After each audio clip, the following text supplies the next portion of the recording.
So what? I think you talked about an axe of chopping wood Yeah, and soul from Socrates. yeah. What is your soul? What is uh, the essence of Sheldon? Wow. That was like awesome. Like when God, when you show up at the end of this thing, he kind of looks at you. He's like, "Oh yeah, Yeah. I remember you." Yeah. Well, to be honest, what I muse about is, to me, the when people are, I told you we have two kids, late 20s, early 30s. And over the years, when we meet people that know our kids and they're like, "Oh, your kids are kind and decent." And I'd be like, "That's what I would like to be." Because I think intelligence is vastly overrated.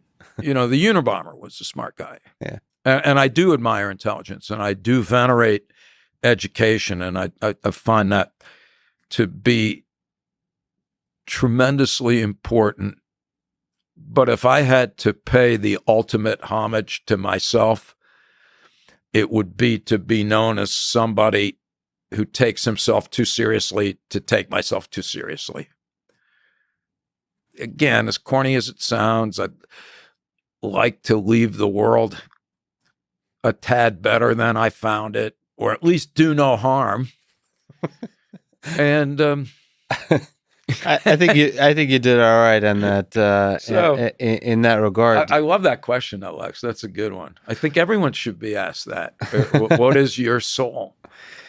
Do you have maybe just a few lingering questions around it? I mean, on the point of the soul, you've talked about the meaning of life. Do you have on a personal level? Do you have an answer to the meaning of your life, of something that brought you meaning, happiness, some sense of sense? Yeah. No, I mean, yes, yes and no. I mean, a bit, I'm 66, so I'm in the kind of not ready to wrap it up literally or metaphorically, but I look back and just really with a sense of awe and wonder, gratitude. And Is there memories that stand out to you from childhood, from earlier, that like is like stand out as something you're really proud of, or um, just happy to have been on this earth because mainly, that stuff happened? yeah, that. I mean, my family, also a chunk, my folks, so my grandparents are from Eastern Europe, Russia, Austria. Um, as far as we know, some of them never made it out.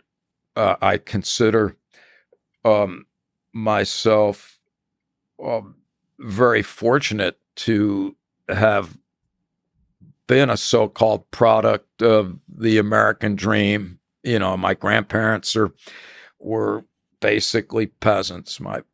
Parents, my dad worked two full-time jobs when I was growing up, and I would see him on the weekends. I'd be like, "Why are you working all the time?" He'd be like, "So you won't have to." And he said, "Look, the world does not owe you a living.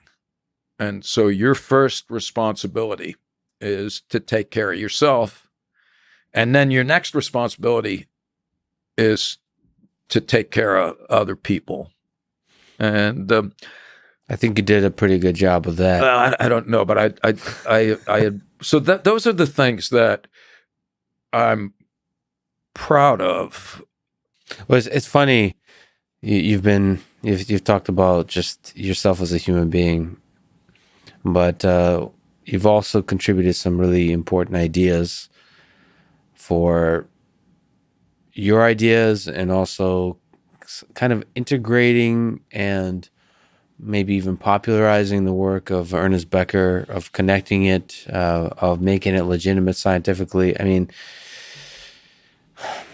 as a human, of course, you want to be, you want your ripple to be one that makes the world a better place. But also, I think in the span of time, I think it's of great value what you've contributed in terms of how we think about the human condition, how we think about ourselves as human, as finite beings in this world, and I hope also in our technology of engineering intelligence.